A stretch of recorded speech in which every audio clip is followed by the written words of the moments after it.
마음으로 떡을 준비하였습니다. 돌아가실 때 떡을 받아가시면 되겠습니다.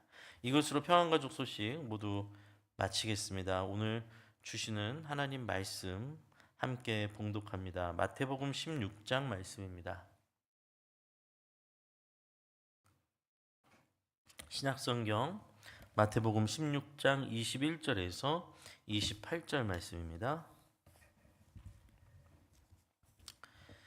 마태복음 16장 21절에서 28절 말씀 다 찾으셨으면 한 절씩 교독하고 마지막 28절 말씀은 함께 봉독합니다. 제가 먼저 21절 말씀 읽겠습니다.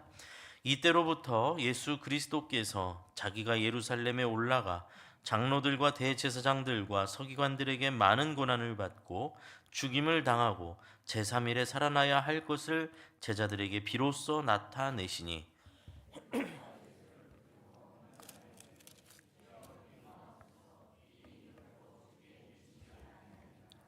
예수께서 돌이키시며 베드로에게 이르시되 사탄아 내 뒤로 물러가라. 너는 나를 넘어지게 하는 자로다. 네가 하나님의 일을 생각하지 아니하고 도리어 사람의 일을 생각하는도다 하시고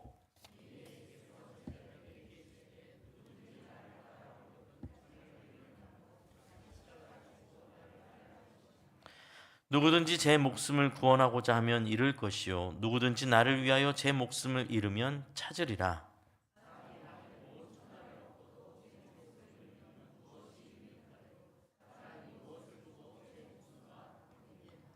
인자가 아버지의 영광으로 그 천사들과 함께 오리니 그때 각 사람이 행한 대로 갚으리라. 함께 있습니다.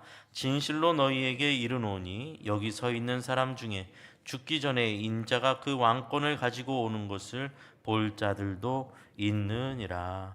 아멘. 아멘. 네, 예배로 오신 우리 성도님들 환영하고 축복합니다. 우리 앞뒤적으로 인사하실까요? 잘 오셨습니다. 반갑습니다. 네, 반갑습니다. 잘 오셨습니다. 네, 오랜만에 또 뵙습니다. 반갑습니다. 저희가 작년 8월, 25년도 8월까지 사복음서, 이 마태, 마가, 누가, 요한복음 사복음서를 통해서 예수님께서 이 땅에서 어떤 행적으로 움직이셨는지, 어떤 일들을 행하셨는지를 이 사복음서를 이렇게 따라 읽어가면서 함께 말씀을 나눴었습니다.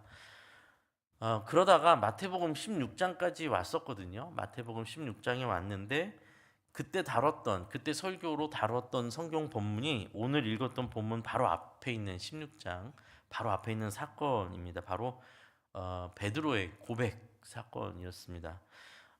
기억나실 겁니다. 예수님께서 제자들에게 사람들이 나를 누구라 하느냐 이렇게 물으시고 이러합니다. 그랬더니 예수님께서 그럼 너희는 나를 누구라고 생각하느냐 이렇게 물으셨던 장면이었죠. 그러자 베드로가 대표로 나서서 대답하기를 주는 그리스도시요 살아계신 하나님의 아들이시나이다 이렇게 고백을 합니다. 예수님은 베드로의 그 고백을 들으시고 네가 지금 한 그 고백은 사람의 능력으로 하는 것이 아니다 이제 이야기를 하시죠. 그것은 하늘의 아버지 하나님께서 너에게 그 고백을 하도록 하신 것이다 라고 말씀하시면서 그 뒤에 아주 큰 중요한 말씀을 하시죠. 그게 뭐였냐면 교회를 약속하셨습니다. 교회를. 여기 이제 처음 이 교회라는 개념이 등장하고 예수님께서 직접적으로 교회를 언급하시면서 교회에 대한 말씀을 주셨습니다. 바로 이 베드로가 고백한 그 고백, 주는 그리스도시고 살아계신 하나님의 아들이시다라는, 그리스도라는 건 메시아, 구원자라는 뜻이었죠. 주님께서만이 구원자시고 또 주님은 그냥 한 인간이 아닌 하나님의 아들이십니다 라는 그 고백이 그 위에 교회를 세우시겠다라는 약속을 예수님께서 주셨습니다. 사실 이 2000년도 넘은 이때 예수님과 대화 속에서 예수님께서 베드로를 통해서 주셨던 이 약속이 정말로 신실하게 이루어졌기 때문에 오늘 우리가 교회로 이렇게 모여 있는 거죠. 그렇죠? 이 예수님의 약속과 말씀이 시작이 되어서 오늘 우리가 교회에 들어와 함께 있습니다. 우리가 지난해 8월 베드로의 고백 이후로 이제 예수님께서 말씀하신 그 교회에 대해서 교회를 주제로 말씀을 나누기 시작했습니다. 그래서 사실 8월부터 지금까지 거의 6개월을 이렇게 이 사복음서를 따라가던 걸 멈추고 그 교회에 대해서 이야기를 시작하면서부터 쭉 왔어요. 도대체 예수님께서 약속하신 교회란 도대체 무엇인가? 그것을 우리가 구체적으로 알아야 했기 때문입니다. 아마도 기억을 하실 거라고 생각되는데, 도대체 교회가 교회된다고 했을 때, 교회라고 칭할 때 가장 근본이 되는 정체성, 교회가 교회와 교회가 아닌 것으로 구분할 때 가장 크게 세 가지 징표가 있다라고 말씀드렸죠. 그 첫 번째 징표가 무엇이었습니까? 하나님의 말씀이 바르게 공급되는가, 이것이 첫 번째 징표였습니다. 그 교회에서 하나님의 말씀이 올바르게 전달되고 있는가, 이것이 교회의 첫 번째 징표였습니다. 그렇지 않다면 교회라고 볼 수 없다, 이거였죠. 말씀이 없는 교회, 말씀이 왜곡되는 교회, 혹은 하나님 말씀이 도구처럼 인간의 뜻에 이렇게 끌어다 쓰이고 저렇게 끌어다 쓰여서 하나님 말씀과 뜻이 본래 뜻이 전달되는 것이 아니라 사람의 뜻에 이렇게 갖다가 쓰여지는 교회. 제가 봤을 땐 지금 시대에는 그런 교회들이 점점 참 많다라는 것을 느낍니다. 그리고 더 나아가서는 하나님 말씀이 기준이 되는 게 아니라 어떤 정치적 이념이 교회가 되는 경우들도 보게 됩니다. 있을 수 없는 일이죠. 하나님의 말씀이 기준이 되어서 교회가 세워져야 됩니다. 그래서 우리도 우리는 잘하냐? 아유, 잘하려고 애를 써야죠. 그러니까 여러분, 사실 성도님들께서 기억하셔야 되는 것 중에 하나가 뭐냐면, 첫 번째는 말씀을 전하는 목회자들과 설교자들이 하나님의 말씀 그대로 잘 전할 수 있도록, 그렇게 전달되도록 여러분이 함께 기도해 주시고 힘써야 되고, 또 하나는 혹 하나님 말씀을 전하는 사역자가 하나님의 말씀을 하나님의 뜻과 다르게 선포한다고 이야기한다고 했을 땐 여러분이 그것에 대해서 의의를 제기를 해야 됩니다. 그리고 따져야 됩니다. 여러분이 스스로를 보호하셔야 됩니다. 이건 아무리 봐도 지금 목사님이 하시는 설교 말씀을 이 성경에서 말하는 것과는 다르지 않습니까? 라고 판단될 때는 여러분이 같이, 좀 이렇게 말하면 그렇지만, 설교자를 바꿔야 돼요. 그러면 안 돼요. 예. 이 교회의 주인은 예수 그리스도시고 하나님이시지 목회자가 아닙니다. 예. 굉장히 스스로 위험한 말을 하고 있죠, 그렇죠? 그런데 사실이에요. 제가 설교를 하는 내용이, 물론 여러분 또 정말 칼같이 저를 도마 위에 올려놓고 목사님이 인용하셨던 구절이 3장 6절이었는데 3장 7절을 하셨습니다. 이렇게 하면 이제 실수할 때가 있죠. 그런 실수를 말하는 게 아니지 않습니까? 그런 실수는 종종 합니다. 저도 실수를 하고. 그런데 그게 아니라 이 말씀의 내용이 하나님의 말씀과 예수님께서 우리에게 하셨던 그 내용과 어긋나고 있다, 방향이 멀어지고 있다고 할 때는, 여러분, 그거는 그냥 목사님인데 어떻게 이렇게 하는 게 아니라 정식으로 제기를 해야 됩니다. 물론 이제 지혜롭게 해야겠죠. 그런데 여러분이 그냥 교회에 왔으니까 교회는 뭐든지 다 하나님 뜻대로 다 되고 있겠지, 뭐 하나님 말씀 그대로 목사님이니까 잘 알아서 전하시겠지라고만 생각하시고 그냥 아무 영혼 없이 그냥 생각 없이 들으시면 안 된다라는 겁니다. 정말 하나님 말씀이 그렇구나. 그리고 그 말은 뒤집어서 말하면 뭐예요? 그게 진짜 하나님 말씀이구나라고 인정되신다면, 그럼 오늘은 별 5개 중에 4개. 그러려고 듣는 게 아니잖아요, 설교는. 그렇죠? 그렇다면 나는 그 말씀 앞에 어떻게 해야 되는가? 그 말씀이 정말 저 말씀이 맞는 말씀이구나. 그렇다면 그 말씀 앞에 나는 어떻게 서야 되는가? 이제 이 말씀이 바르게 공급되는가? 이것이 교회의 첫 번째 표징이고 표지라고 말씀드렸죠. 두 번째 표지가 뭐라고 했어요? 성례라고 했습니다. 말이 어려서 성례지, 우리가 두 가지를 말했죠. 세례와 성찬이었습니다. 이 세례와 성찬, 두 번째 징표 성례는 결국 뭐였습니까? 글로 읽는 말씀이 아니라 경험하는 말씀이라고 했죠. 눈으로 보는 말씀, 경험하는 말씀. 그래서 세례를 통하여서 예수 그리스도의 생명이, 죄인으로 죽을 수밖에 없었던 생명이 예수 그리스도의 말씀으로 새 생명을 입는 것을 경험하고 고백하고, 또 성찬을 통해서 예수 그리스도의 몸과 또 피를 살과 피를 나눔으로 인해서 우리가 그것을 먹고 마심으로 인해서 예수 그리스도를 경험하는 그러한 그 살아있는 말씀, 그것이 두 번째 징표 성례에 관한 것이었죠. 이 또한 말씀이죠. 그렇죠? 세 번째 교회의 세 번째 징표는 권징이었습니다. 이제 가물가물했는데 기억나시죠? 권징. 권징이라는 것은 무엇입니까? 교회가 말씀대로 세워질 수 있도록 잘못을 돌이키도록 꾸짖고 바로잡는 게 권징이었어요. 이 또한 교회를 바로잡는 겁니다. 교회를 바로잡는 거예요. 만약에 설교자의 설교가 문제가 있으면 정식적인 절차를 밟아서 노회, 우리에 속한 노회에 이것을 고해하겠죠. 노회 지도를 받아야 되니까요. 그러면 노회에서 와서 조사를 하게 됩니다. 이 교회 담임 목사님이 실제로 성경에서 어긋난 어떤 말씀을 전하고 있다든지 잘못된 방법으로 설교를 진행하고 있다고 하면 그것을 검증하고 저하고 인터뷰도 하고 지난 설교들을 돌아보면서 점검하고 혹시 제가 저도 모르게 이렇게 기울어지고 있었다면 경고하고 주의를 줘서 다시 그것을 사과하고 다시 바로잡을 수 있는 기회를 주죠. 그런데도 불구하고 내가 끝까지 그것을 밀고 나간다? 그러면 이제 노회에서 징계를 하게 됩니다. 그게 다 권징이에요, 이게. 예, 그래서 바로 잡아야 되는 거. 그것도 안 하게 되면 면직을 받게 됩니다. 그럼 이제 저는 목사로서 자격이 박탈되게 되겠죠. 요즘에는 이제 그런 것조차도 도망 다니는 사람도 있습니다. 면직하려고 하니까 갑자기 교단 탈퇴하고 딴 데 가버리는 사람도 있어요. 엉망진창이 많아요.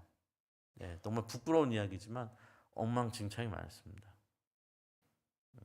그리고 면직 됐는데도 자기가 목사라고 막 나와서 예, 광장에 서서 막 목사라고 자기가 목사라고 막 그렇게 선동하는 사람들도 많습니다. 제가 뭐 이런 얘기까지 하는 이유는 제발 그런데 선동되지 않으셨으면 해서 하는 말씀입니다. 교회를 보호하는 것, 그것이 권징입니다. 이렇게 교회를 말씀으로 지키는 일을 위해서 교회는 뭐가 필요했을까요? 직분자들이 필요한 거예요. 그 직분을 맡은 사람들이 필요해요. 말씀을 가르치는 역할을 맡은 장로가 목사라고 말씀드렸죠. 그리고 권징과 치리로 교회를 다스리는 직분이 장로라고 말씀드렸습니다. 그래서 목사는 말씀을 말씀되게, 말씀을 말씀으로 가르치는, 말씀을 말씀대로 가르치는 책무를 가진 사람이 목사고요.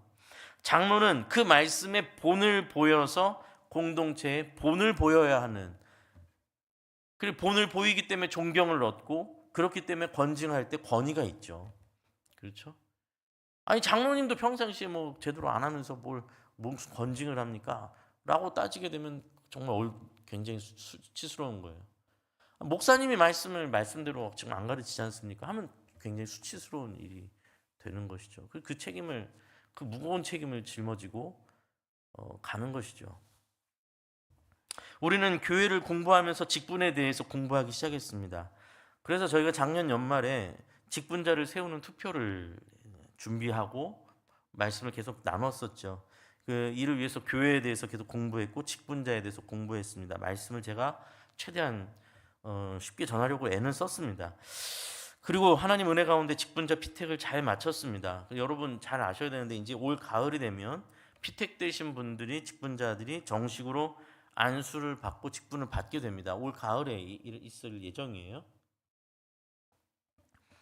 그때까지 직분자로서 또 피택자로서 훈련과 교육이 필요합니다. 굉장히 오해하시는 분들이 종종 계신데 여러분 그 수영 학원을 끊었다고 해서 수영을 잘하는 거 아니잖아요. 그렇죠? 영어 학원을 끊으면 그때부터 영어가 갑자기 막 나옵니까? 어림없는 이야기죠. 훈련과 교육이 필요합니다. 피택 되신 분들은 이제 훈련과 교육이 필요합니다. 기존의 직분자들도 마찬가지고요. 그래서 이 장로 피택 되신 분들은 노예 교육을 받고 또 시험도 치러야 됩니다. 노예에서 주관하는 시험에서 떨어지게 되면 장로 임직을 할 수가 없어요. 그리고 안수집사와 권사 직분은 자체 교회에서 주관하는 교육과 절차를 따라가야 됩니다. 그래야 직분을 받으실 수 있어요. 이걸 사실 직분자 투표 전에 이미 제가 여러 번 말씀드렸습니다. 그래서 지금 저희가 지금 이번에 시행하는 이 SYIS 세미나라는 것이 선택 과목이 아니고 선택 과목이 아니라 필수입니다. 필수. 직분을 받으신 분들 또 이번에 피택 되신 분들은 이 직분자 세미나에 무조건 오셔야 됩니다. 이제 두 날을 2월 21일, 3월 21일로 나눈 것은 한 번 세미나 할 때마다 인원이 할 수 있는 수용 인원이 정해져 있어서 그렇습니다. 그래서 아마 이제 선착순으로 마감이 되게 될 텐데 기존의 직분자와 피택 되신 직분자들은 우선순위로 다 받을 겁니다. 다 신청해 주셔야 돼요. 그리고 또 하나 이거 내가 깜빡하고 못했어요. 등록 못했어요. 당일날 오면 받을 수가 없어요. 왜냐면 이 세미나가 조를 다 짜고 프로그램이 진행됩니다.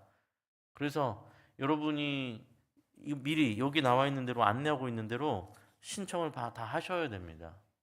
모르시겠으면은 우리 사역자들을 찾아오시고 손 목사님이나 사역자들을 찾아오시면 안내해 드립니다. 여기 QR 코드 있으니까 여기 이걸로 들어오셔도 되고요. 굉장히 왜 이렇게 빡빡하고 까다롭냐라고 생각하실 수도 있는데 이 2월, 3월 이 똑같은 내용입니다. 둘 중에 한 번만 들으시면 되는 거예요. 이 이후로 가을 때까지 가을에 이 직분을 받으실 때까지 주기적으로 직분자 교육을 시행합니다. 그래서 피택 되신 분들은 그 주기적으로 진행하는 피택자 교육을 제대로 받지 않으시면 일정 부까지 어느 정도 제한 어느 정도까지 받지 않으시면 직분 못 받아요. 피택 됐으니까 난 직분 무조건 받았다고 생각하시면 안 돼요. 예, 안 돼요. 예, 그 착각하시는 겁니다. 그렇게 되면. 그러니까 피택 되신 분들이 이 교육을 따라와 주셔야 되고 이 교육을 이수하셔야 자격이 됩니다. 장로님들도 마찬가지로 노회에서 하는 모든 것을 교육을 받고 시험 통과하셔야 되는 거거든요. 안 그러면 못 받아요. 자칭 장로가 될 수 없어요. 예, 똑같은 겁니다. 그래서 교회에서 진행하는 직분자 프로그램 이렇게 엄청나게 괴롭히지 않습니다. 예, 너무 이렇게 막 겁먹은 표정으로 쳐다보시지 마시고 할 수 있는 만큼 할 거니까요. 그런데 이 일에 대한 사안의 중요성은 꼭 기억하셔야 됩니다. 아니 좀 그냥 막 이렇게 좀 하지 이렇게 막 이게 얼마나 먹고 사는 것도 힘들고 바빠 죽겠는데 그냥 뭐 이렇게 오라고 하고 막 토요일 하고 책을 읽으라고 하고 막 이러십니까라고 하실 수 있는데 제가 지금 뭐 하는 거죠? 교회를 지키고 있는 겁니다. 교회를 보호하기 위한 겁니다. 직분자가 말씀 위에 서지 않으면 교회를 무너뜨리는 데 일조할 수도 있습니다. 직분 받는다는 건 굉장히 두려운 일입니다. 기억하셔야 됩니다. 저를 생각해 보세요. 저를 목사가 죄송하지만 저도 부끄럽지만 부끄러운 목사들도 많다고 저는 생각하는데 목사가 이상해요. 그러면 교회는 어떻게 됩니까? 교회 이상해지잖아요. 그렇죠? 직분자가 이상하면 마찬가지로 교회 이상해집니다. 그러니까 직분 받는 게 끝이 아닙니다. 이제부터 훈련과 교육을 받으셔야 됩니다. 직분자 피택 과정이 우리 가운데 잘 치러졌습니다. 그렇죠? 그리고 그 이후에 우리는 어떤 주제로 넘어갔는지 기억나십니까? 예배에 관해서 같이 나누기 시작했습니다. 예배에 관해서 말씀을 나누기 시작했고 검토하고 의견을 듣고 저도 공부를 하고 여러분께 말씀을 전했습니다. 예배 역사부터 공부를 같이 했었죠. 이 일의 시작이 됐던 본문 기억나십니까? 주일 설교 본문이 바로 그거였죠. 예수님께서 사마리아의 우물가에 산 여인을 만났던 사건. 그 속에서 나는 어디서 예배드려야 될지 모르겠습니다. 이랬을 때 예수님께서 그 사마리아 여인에게 예배의 본질에 대해서 말씀해 주셨던 그 본문에서부터 우리는 예배에 대해서 고민하기 시작했습니다. 우리는 예배의 역사부터 살펴봤죠. 구약의 제사가 결국은 예수 그리스도를 향하는 거였다라는 것도 알게 됐고, 그리고 예수 그리스도를 통해서 단번에 드려지는 이 제사, 제물, 이것을 통해서 신약 시대의 예배는 구약의 그 제도, 피를 앞에서 짐승을 잡아야 되고 막 살을 배고하는 이 제도에서 벗어나 이제는 본질을 담아내면서 계속해서 새롭게 생성되어져 가고 완성해가는 예배와 교회를 예수님께서 열어주셨다라는 것을 배웠습니다. 그런데 역사가 흘러가면서 중세시대까지 교회가 어떻게 변질되었고 말씀이 어떻게 변질되었고 예배가 어떻게 변질되었는지도 함께 나눴습니다. 종교개혁 시대, 종교개혁이 일어나기 직전에는 어땠습니까? 무슨 연옥에 있는 사람을 위해서 헌금을 하면 그가 천국에 올라갈 수 있는 그런 사실 성경과는 전혀 맞지 않는 내용들이 있었고, 성모도 예수님을 낳은 어머니가 어떻게 죄가 있을 수 있으리요? 예수님을 낳은 마리아는 거룩하다. 그래서 성모 마리아라고 부르기 시작했고, 그런 죄가 없으니 죽음도 없는 것 아니냐. 그래서 마리아가 승천했다고까지 가르치됐던 그런 과정들을 다 말씀에서 벗어나 버린 것이죠. 예배도 어마어마하게 복잡해지고, 심지어 예배에서 쓰이는 용어는 말씀을 읽을 때 원어로 읽는 바람에 아무도 알아들 수 없는 그런 예배를 드리고 있었던 그 시대를 말씀드렸습니다. 그리고 종교개혁을 하나님께서 이렇게 세우셨죠. 그래서 종교개혁을 통해서 우리 개신교가 바로 자리를 잡게 되었고, 그 종교개혁의 정신을 이어받은 것이 오늘 우리가 있는 자리다라는 것도 말씀했습니다. 생각해보면 6개월 동안 진짜 많이 공부했어요. 기억이 다 날 수는 없겠지만은. 그리고 구체적으로 이제 우리의 예배를 점검하기 시작했죠. 공청회를 통해서 예배의 형식과 순서의 변화에 대한 논의를 하기도 했습니다. 우려와 걱정도 당연히 됐지만 감사하게도 현재 2부 예배도 그렇고 3부 예배도 변화를 준 이후에 안정되어 가고 있습니다, 여러분. 예, 저만 그렇게 느끼는 거 아니죠? 실제적으로 많이 안정되어 가고 있고, 그래서 앞으로 더 고민하면서 다듬어 가야겠지만 그래도 하나님 은혜 가운데 잘 이루어져 가고 있다고 생각합니다. 그리고 예배에 대해서 이렇게 변화를 주고 그 다음에 우리의 주제는 어디로 옮겨갈까요? 공동체로 넘어가고 있습니다. 공동체. 우리가 정말 예수님의 몸이 맞는가? 머리 대신 예수 그리스도와 그의 몸된 하나된 몸된 교회로서의 우리가 맞는가? 이것을 우리가 이제 살펴보는 것입니다. 여러분, 몸은 하나로 연결되어 있을 때 몸이라고 하잖아요. 그렇죠? 여러분, 다리가 다치면 어떻게 됩니까? 두 다리를 다쳤어요. 그러면 움직일 수가 없어요. 그럼 누가 고생해요? 팔이 고생하죠. 예. 팔이 고생합니다. 휠체어를 밀어야 되기도 하고 목발을 짚고 해야 하는데 팔이 고생합니다. 그리고 다리를 꾸준히 상처를 약을 바르기도 하고 붕대를 감고, 다친 건 다리인데, 연약한 건 다리인데, 부족한 건 다리인데 고생하는 건 팔이란 말이에요. 그걸 가지고 억울해하는 사람은 없어요. 그런데 우리가 그리스도의 몸된 교회 한 몸이라고 말하면서 실제로는 그렇게 생각하지 않는 경우가 너무 많아요. 저 사람만 아니면 되는데, 내가 내가 왜 이걸 해야 돼? 저 사람이 했었어야 되는 걸 왜 내가 이렇게 하게 되는 거야? 억울해 한단 말이죠. 아직 한 몸이라고 생각하지 않는 거예요. 다리가 아프다고 하니까 팔이 도망가 버린 거예요. 내가 왜 내가 이래야 돼? 내가 왜 이 책임을 져야 돼? 그건 교회가 아닙니다.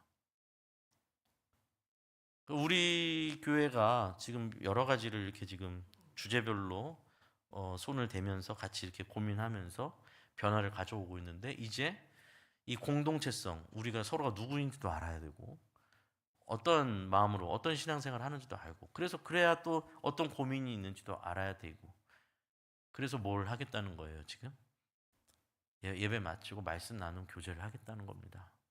네. 얼마나 어색하기도 하고 또 불편하기도 하겠습니까? 근데 또 조사를 했더니 많은 분들이 신청을 해주셨습니다. 감사하게도 많은 분들이 신청해 주셔서 아마 3월부터 아마 이 말씀 나눔 모임을 시작하게 될 것으로 보입니다. 여러분, 교회는 취미 활동하러 온 곳은 아니지 않습니까? 공통의 관심사가 가진 사람들이 모인 동아리도 아니죠. 교회는 말씀으로 생명을 얻고 그 생명으로 내가 회복되고 그 생명의 힘을 얻어 세상 속에 나아가서 그 생명을 흘려보내기 위해 있는 곳 아닙니까? 하나님의 사랑, 하나님의 생명, 예수 그리스도의 생명이 내 안에서 흘러 넘쳐서 세상 속에서 빛으로 바라는 그곳이 교회 아닙니까? 우리가 그 본질로 향해서 나아가려면 지금 제가 이야기하고 있는 우리가 고민해 왔던 일들이 하나하나 다 이루어져 가야 되는 것 맞는 것 아닙니까? 우리의 모임과 만남이 말씀으로 생명을 회복하는 곳이 되었으면 좋겠습니다. 저도 사역을 2001년도부터 사역을 했어요. 따지고 보니까 25년, 26년 차잖아요. 그렇게 치면요. 그래서 많은 교회들을 거쳤습니다. 많은 공동체들을 경험했어요. 근데 이제 그러면 이제 교회에서 모이면 이제 티타임을 갖거나 아니면 뭐 두런두런 모여서 앉아 있어서 얘기를 하고 뭐 그러면 이제 저는 옆에서 이렇게 보기도 하고 앉아 있기도 하는데 사실 참 쉽지가 않습니다.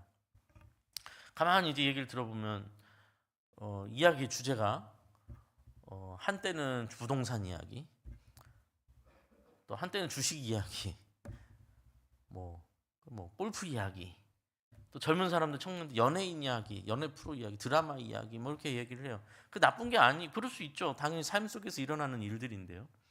근데 이제 가끔은 아니 사실은 많이 허무함을 느낄 때도 있습니다. 그거는 여기서 굳이 얘기 안 해도 되잖아요. 그렇죠? 나가서 미용실 가서도 할 수 있고 친구들 만나서 할 수 있는 이야기인데 교회 왔는데 신앙에 대한 이야기, 믿음에 대한 이야기, 말씀에 대한 이야기, 삶 속에서 내가 그리스도인으로서 살아가면서 겪는 일들과 고민과 혹시 받은 은혜를 나누지 않고 그 시간에 그냥 그런 주식이 얼마가 올랐고 뭘 주식을 사야 되고 이야기하다가 끝나는 거는 저 너무 허무한 일이라고 생각됩니다. 그 자체가 나쁜 건 잘못된 것은 아니겠지만 그래서 말씀 나눔의 시간이 이 말씀 나눔이라고 그렇다고 뭐 저희가 할렐루야로 모여가지고 끝날 할렐루야까지 처음부터 끝까지 막 성경이 몇 장 이렇게 할 수 있겠습니까? 그런 실력도 없잖아요, 우리는요. 그냥 이제 사는 얘기 하다가 그러다가 보니 살다 보니 이번 주에 하다 보니 또 지난주 설교를 잘 이해가 안 됐는데 어떻게 이해하셨어요? 뭐 이렇게 물어볼 수도 있는 거고 오늘 설교가 저는 이렇게 받아들여졌는데 여러분 어떻게 생각하세요? 할 수 있는 거고요. 이 말씀 나눔이 이제 좀 쉽지는 않을 거예요. 시작하면. 그렇지만 이렇게 예수 그리스도를 머리로 하여 그의 은혜와 사랑과 생명을 나누는 이 대화와 삶의 나눔이 있어야 우리가 한 몸이 되어 간다라는 것이죠. 그리스도 안에서 한 몸이 되어 가는 일입니다. 우리가 이제 거기까지 오고 있는 거예요. 이제 하나씩 계속 손을 대고 있는 것이죠. 쉽진 않겠지만 여러분 함께 인내해 주시고 또 함께 힘을 내 주시면 좋겠다라고 생각합니다. 이 다음으로 우리가 갈 곳은 뭡니까? 이웃사랑을 실천하는 교회가 되는 것입니다. 이웃사랑을 실천하는 거예요. 우리 주변에 고통받는 이웃들, 소외된 이웃들을 섬기는 교회가 마땅히 되어야겠죠. 그렇죠? 우리가 말씀으로 건강하여지고 예수 그리스도의 그 은혜로 말미암아 우리가 이렇게 힘을 얻는다면 그렇다면 이제 그 다음엔 우리만 잘 살면 되겠네. 이 우리만 행복하면 됩니까? 고통받는 이웃들을 돌아보고 어려운 사람들을 돌아보는 공동체로 성장해야겠죠. 그리고 거기서 더 나아가서 가까운 이웃들뿐만 아니라 멀리 복음을 듣지 못한 자들에게 복음을 전하는 선교하는 교회가 되어야 될 것입니다. 그렇죠? 그러니까 지금 제가 이 이야기를 하는 것은 우리 교회가 어떤 흐름으로 지금 계속해서 갱신하고 이렇게 새로워지려고 애쓰고 있는지를 여러분께 좀 말씀드리려고 하는 겁니다. 이 맥락을 잘 이해해 주시고 여러분도 이 흐름 속에서 같이 배우시고 성숙해 주시고 성장해 주셔야 됩니다. 그래야 우리 교회에 미래가 있죠. 소망이 있죠. 네, 다시 오늘 본문으로 돌아가겠습니다. 예수님은 베드로의 고백 위에 교회를 세우실 것을 약속하셨죠. 그리고 오늘 본문 시작이 21절인데 21절에 뭐라고 시작하고 있습니까? 21절 말씀 보니까 이때로부터로 시작합니다. 이때로부터. 무슨 때예요? 예수님께서 교회를 약속하시고 그렇죠? 교회를 약속하신 베드로의 고백 위에 교회를 세우시겠노라. 그 약속을 주신 그때 이후로부터 뭘 한다고요? 21절 한번 우리 함께 같이 읽어볼까요? 21절 시작. 이때로부터 예수 그리스도께서 자기가 예루살렘에 올라가 장로들과 대제사장들과 서기관들에게 많은 고난을 받고 죽임을 당하고 제3일에 살아나야 할 것을 제자들에게 비로소 나타내시니. 예수님은 이제부터 본격적으로 예수님이 받으셔야 되는 고난과 죽음에 대해서 제자들에게 아예 비로소 말씀하시기 시작했습니다. 그리고 제3일에 살아나야만 한다, 이 말씀을 하신 거예요. 그런데 무슨 일이 일어나죠? 22절 보니까 베드로가 예수를 붙들고 항변하였다 이라고 되어 있습니다. 베드로가 예수님께서 이 말씀을 자꾸 하시니까 내가 예루살렘에 가서 이제 장로들과 종교 지도자들에게 붙잡히고 맞고 고난을 당하고 죽임까지 당해야 된다, 이 이야기를 계속 하니까 베드로가 예수님 붙잡고 항변했대요. 근데 이 항변했다라는 표현, 우리가 뭐 일상에서 그렇게 쓰는 표현은 아니죠. 근데 어떻게, 여러분 어떤 느낌이세요? 저는 약간 이 항변하였다니까 예수님한테 조금 예수님 왜 그러세요, 요 정도 하는 느낌으로 들렸는데, 근데 이 단어를, 원어를 사전으로 찾아봤어요. 이 항변했다는 말이 도대체 어떤 느낌인가? 그랬더니 이 항변했다라는 단어가 사전적 의미로 그냥 가볍게 아유 왜 이러세요 하는 게 아니더라고요. 예수님께 항변하였다라는 이 항변하였다의 원어의 사전 뜻이 비난하다, 꾸짖다, 견책하다예요. 꾸짖는 거예요. 예수님을 붙잡고 꾸짖듯이 말하고 있다는 거예요. 지금 이게 너무 이상하죠? 아니 어떻게 베드로가 예수님한테 이럴 수가 있습니까? 바로 앞에서 베드로는 교회의 근간이 되는 신앙 고백을 하지 않았습니까? 그런데 지금 바로 뒤에 나오는 베드로의 모습은 예수님께 무례함을 넘어서서 대드는 모습을 보여주고 있어요. 왜 그렇죠? 베드로가 뭐라고 말합니까? 주여 그리 마옵소서, 이 일이 결코 주께 미치지 아니하리이다. 그런 말씀하지 마십시오. 예수님 혼내듯이 말하는 거예요. 이런 일 절대로 일어나지 않을 거니까 그런 일 일어나게 제가 내버려 두지도 않습니다, 이런 거예요. 나중에 보면 그렇게도 얘기하는 것도 나오죠. 예수님이 뭘 말씀하셨다고요? 예수님께서 이제부터 걸어가셔야 할 길에 대해서 말씀하셨어요. 무슨 길입니까? 십자가의 길입니다. 오늘 제목이죠. 십자가의 도예요. 그 길을 말씀하신 거예요. 고난과 죽음, 그것이 십자가의 길입니다. 물론 고난과 죽음으로 끝나는 것이 아니죠. 고난과 죽음 뒤에 승리하실 예수 그리스도의 부활까지 말씀하십니다. 그것이 교회의 진정한 소망이 될 것이고 우리에게 진정한 생명이 될 것을 말씀하시는 거예요. 그런데 베드로는 고난과 죽음을 받아들일 수가 없다는 거예요. 피해야 될 거라는 거예요. 예수님을 꾸짖는 겁니다. 그런 말씀 좀 하지 마시라는 겁니다. 그런 일은 있을 수 없다. 베드로는 십자가의 도를 이해하지 못하고 있습니다. 예수님은 베드로에게 말씀하시죠. 사탄아, 내 뒤로 물러가라. 너는 나를 넘어지게 하는 자로다. 네가 하나님의 일을 생각하지 아니하고 도리어 사람의 일을 생각하는도다. 무시무시한 말씀이죠. 근데 저는 그 현장에 없었지만 제가 확신하는 게 하나 있습니다. 베드로가 상당히 억울했을 겁니다. 왜냐하면 베드로는 정말 예수님을 위하는 사람이거든요. 다 누구를 위해서 하는 말입니까 지금? 예수님 위해서 하는 말이잖아요. 물론 그 속에 인간적인 욕심이 없었다고 말할 수 없겠죠. 그렇지만 베드로가 예수님 붙잡고 이렇게 얘기하는데, 예수님 좀 그런 이상한 얘기하지 마세요. 지금 예수님의 이 이적과 말씀을 듣고 사람들이 막 몰려오기 시작하는데, 사람들이 예수님 얼마나 좋아하고 많은 무리들이 예수님 따르고 있는데 왜 예수님 갑자기 고난을 당해야 된다고 그러고 왜 죽임을 당한다는 이상한 말씀을 하십니까? 마음이 약해지신 겁니까? 많이 지치셨습니까? 그런 말씀하지 마세요. 베드로는 그런 마음이에요. 예수를 위한다는 마음이죠. 그러나 십자가의 도를 이해하지 못하고 있습니다. 베드로는 예수님께 크게 꾸짖음을 받습니다. 사실 여러분, 이건 베드로만의 문제가 아닙니다. 우리도 어쩌면 이러고 있을 수 있다는 거예요. 교회를 가만히 들여다보면 나는 이거 예수를 위해서 하는 거라고, 난 예수님 위해서 하는 거라고 하는데 그 일이 더 큰 상처와 파장이 되어서 끝나는 일들도 너무 많이 봅니다.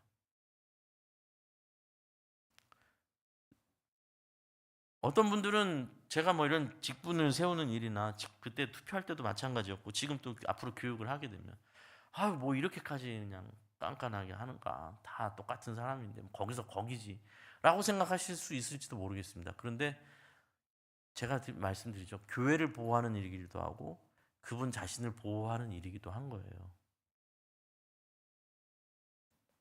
십자가의 도를 알지 못하고 어떤 일을 직분을 맡고 십자가의 도를 알지 못하고 어떤 봉사를 맡아서 리더가 되거나 어떤 직분을 맡거나 어떤 일을 봉사를 하기 시작했을 때 저는 단언컨대 그는 위험한 길을 걷기 시작한 겁니다. 하다가 나는 좋은 의도로 했는데 난 교회를 위해서 했는데 하다가 누군가가 꼭 그런 일이 있죠. 마음 상하게 하는 일이 꼭 생깁니다.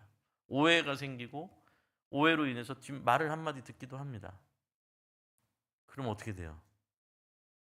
다 집어던지는 경우를 많이 봅니다. 다 헤집어놓고 나가는 것도 많이 봤습니다. 남겨진 사람들이 상처받고 원래 이런 건가? 교회는 이런 건가? 아니 그 직분을 그렇게 받은 사람이 어떻게 저럴 수 있어? 라는 일들도 많이 봤지 않습니까? 저만 본 게 아니잖아요. 여러분도 많이 보셨잖아요. 그래서 그렇게 십자가의 도를 알지 못하는 분이 직분을 받아서 그 책임과 역할을 했다는 것에 대해서는 목사인 저도 책임이 있다고 저는 생각하는 거예요. 공동체도 책임이 있는 겁니다. 투표를 함부로 하면 안 돼요.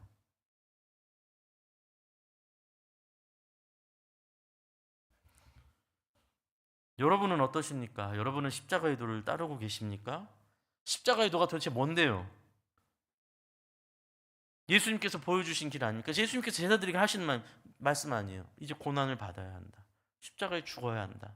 그리고 부활해야 된다. 거기에 생명이 있을 것이다. 우리 모두에게 주시는 말씀 아닙니까? 나를 따라오려거든 자기를 부인하고 이것을 이해하지 못하고 십자가를 이해하지 못하고 어떻게 예수님을 따라갈 수 있겠습니까? 제가 이제 교회에서 사역을 시작하면 이제 전도사로 시작을 하게 되고 저는 전도사 기간이 좀 길었습니다. 전도사 기간이 한 12년, 13년 정도를 했던 것 같아요. 전도사만. 그리고 한 강도사는 한 2년 정도. 1년이군요. 1년 하고 그다음에 목사 안수를 받아서 여기까지 왔는데 제가 전도사로서 교역자로 이제 교회 와서 사역을 시작하면 이제 담임 목사님한테 배우는 게 많습니다. 그 여러 가지로 이제 목회에 대해서 옆에서 보고 배우죠. 근데 제가 전도사였을 때 제가 그 존경할 만한 이제 담임 목사님 몇 분 만난 분 중에 한 분이 어느 날 저한테 그 이야기를 하셨습니다. 제 기억이 납니다. 그 김밥 나라에서 오므라이스를 먹으면서 그 이야기를 들었습니다. 예, 전도사님 그러면서 저한테 물으시더라고요. 전도사님 생각하기에는 이제 사역을 시작한 지 얼마 안 됐는데 전도사님 생각하시기에는 성도들이 무엇을 기준으로 판단하고 무엇을 기준으로 움직이는 것 같습니까? 그렇게 물으시더라고요. 저는 당연히 성도라면 하나님 말씀을 기준으로 판단하고 결정하겠죠. 아니면 예수님을 따라서 하는 것 아닙니까? 성경대로 하는 게 맞는 거예요. 그건 맞는 말인데 실제로는 어떨 것 같냐는 거예요, 저한테. 그래서 제가 안 그런 분도 있지만 대부분 그러니까 여기 주일날 그래도 이렇게 힘든 시간이 교회까지 오는 건 아닙니까? 이렇게 대화를 나눴던 것 같아요. 그랬더니 목사님이 뭐라고 얘기하셨냐면 나도 그런 줄 알았는데 목회를 해보니까 담임 목회를 해보니까 전도사님이 지금 모르시겠지만 나중에 전도사님도 담임 목회를 하게 되면 깨닫게 될 거다 라면서 얘기를 해주신 게 뭔 줄 아세요? 제가 예전에도 얘기했던 것 같은데 얘기를 하시더라고요. 전 그때 놀라지 말라고 얘기해 주는 거예요, 저한테. 성도들은 말씀을 그 기준으로 움직이지 않습니다. 자기 감정에 의해서 움직입니다. 사실 이해가 잘 안 됐어요. 이게 무슨 말씀이지? 이게 무슨 말이지? 잘 몰랐어요, 그때. 시간이 흘러가고 교회에서 사역을 오래 하면서 많은 사건들을 겪으면서 제가 그때 그 목사님이 그 말씀하신 게 이거구나를 솔직히 너무 많이 깨닫습니다.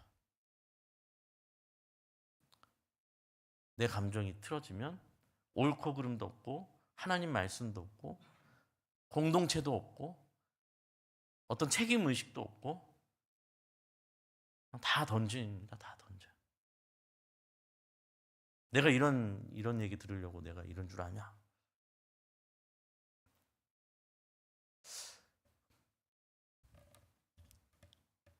똑같은 거예요, 여러분. 다르다고 생각하시면 안 됩니다. 예수님 옷 붙잡고 흔드는 거예요. 예수님 저 이러려고 예수님 믿게 하신 겁니까? 무슨 고난을 자꾸 고난과 고통을 저한테 허락하십니까? 이렇게 말하는 분들 많죠. 하나님 왜 나한테 이러세요? 이런 분들 많죠. 하나님 나한테 왜 이러세요? 예수님을 따라간다고는 하는데 십자가의 도가 뭔지는 모르는 거예요. 예수님을 따라간다고는 하는데 십자가는 보고 싶지 않은 거예요. 이 십자가의 도를 따라가는 사람들은, 십자가의 도를 안다는 것은 예수님의 뒤를 따르는 사람들입니다. 좁은 길을 마다하지 않고 따르는 자들입니다. 목소리 높인다고 그게 예수님 따라가는 게 아닙니다. 앞에서 막 나선다고 그게 또 예수님 따라가는 것도 아닙니다. 정말 예수님을 따르는 사람들은 묵묵히 그 자리를 지키고 있습니다.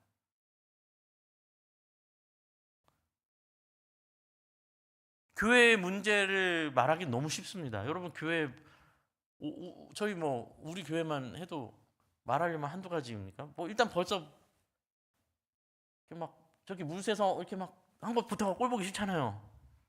아, 저건 왜 이렇게 아직도 안 고쳐? 현수막 이건 20몇 년째 보고 있는데 왜 이렇게 안 고쳐? 많이 듣는 얘기예요, 제가 요즘에. 근데 짜잔, 기대하십시오. 이제 조만간 바꿉니다. 이제 조만간 바꿉니다. 하여튼 별 얘기 다 나옵니다. 별 얘기 다 나와. 교회 문제 갖고 한번 얘기해 보자, 토론하자. 그러면 아마 밤 12시까지 아마 쉬지 않고 저도 말할 수 있습니다. 자, 그러면 그러네요. 그 정말 좋은 지적이시네요. 자, 그럼 집사님 그거 어떻게, 집사님 한번 그 부분 한번 맡아서 해 보시겠습니까? 그러면 이제 뭐라고요? 그건 내 일은 아니죠.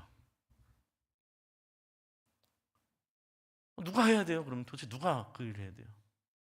교회가 이래서 안 돼, 저래서 안 돼, 교회가 이 모양이, 이게 없어, 저게 없어 말하는데, 그렇군요. 그럼 그 부분 좀 어떻게 같이 좀 해보시겠습니까? 하면 다 두 손 들고 가버리면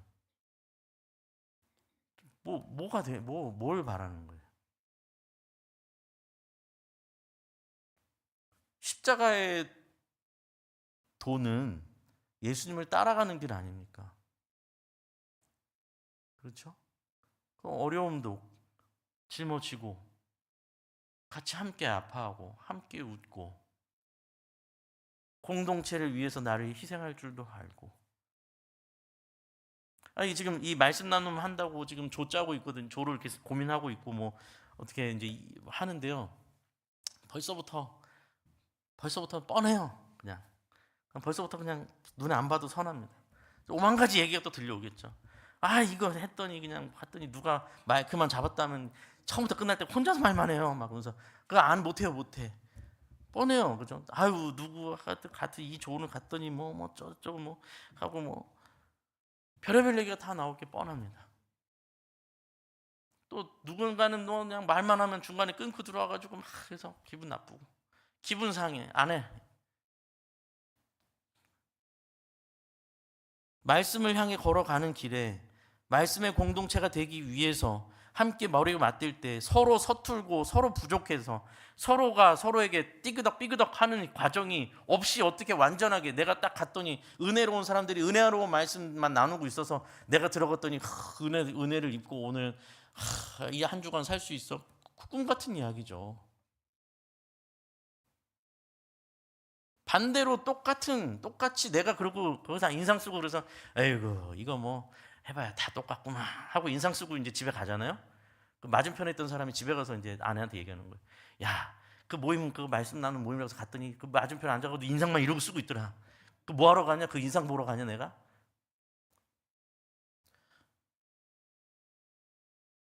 뭔가 다 잘못 이해하고 있는 겁니다. 아파야지 성장하는 겁니다.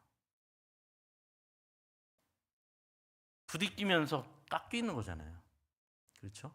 그 십자가의 도를 배우기 위해서 우리가 와 있지 않습니까? 십자가의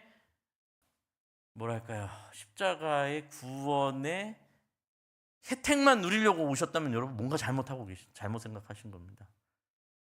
십자가의 길을 걸으러 온 겁니다.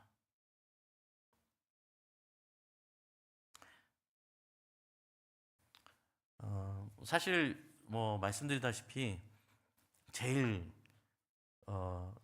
실제로 제일 많이 영향을 주고 있는 게 자기 감정이라는 거. 저는 오히려 이것도요, 시대가 흘러갈수록 더 강화되는 느낌도 있어요. 지금은 이제 시대가 흘러갈수록 개개인에 대한 존중과 개개인에 대한 감정을 중요시하는 시대가 됐지 않습니까? 그 자체가 나쁜 거는 아니죠. 그게 이제 제가 공동체를 이렇게 쭉 경험해 오다 보니 이제는 그래서 서로에게 뭔가 좋은 걸 건면하기도 어려운 시대가 됐어요. 네. 처음엔 저도 약간 속았어요. 청년부 하면서. 서로 엄청 존중하는 거예요. 시간 약속 한번 잡으려면 한 6번, 7번은 서로 해야지 시간 약속이 잡히고, 뭐 한번 조 한번 모이고 임원회의 한번 하려고 하면 한 2달 전부터 얘기를 해야 2달 뒤에 임원 잡히고 막 이래서 굉장히 서로 존중하는구나 라고 저도 처음에 생각했어요. 아, 문화가 이제 참 성숙해지는구나. 예전처럼 막 너 안 와 그래서 전화해가지고 막 혼내고 막 너 안 오면 벌금 내 막 이렇게 억지로 안 해요. 요즘엔요 여러분, 그렇게 안 돼요. 그래서 아, 참 성숙해졌구나라고 생각했는데 이면도 있습니다. 이면도. 그게 뭘 의미하는가? 내 시간을 함부로 침범하지 마시오가 있어요. 그래서 요즘엔 거절하면 더 땡기기가 힘들어요. 사람들이. 저 그때 안 돼요. 그러면 더 이상 말 못해요. 그래서 모이기가 힘들어요. 이제는. 모임이 잘 안 돼요. 존중이라는 이름 하에 자기 보호가 엄청나게 강해졌어요. 교회가 거의 그렇게 다 가고 있어요. 네. 가정 신방을 요즘 잘 안 받으려고 하는 경향도 많아졌어요. 신방 가겠다고 했더니 집 앞에 카페에서 만나자고 해요. 많아요. 그거 존중해 드립니다, 당연히.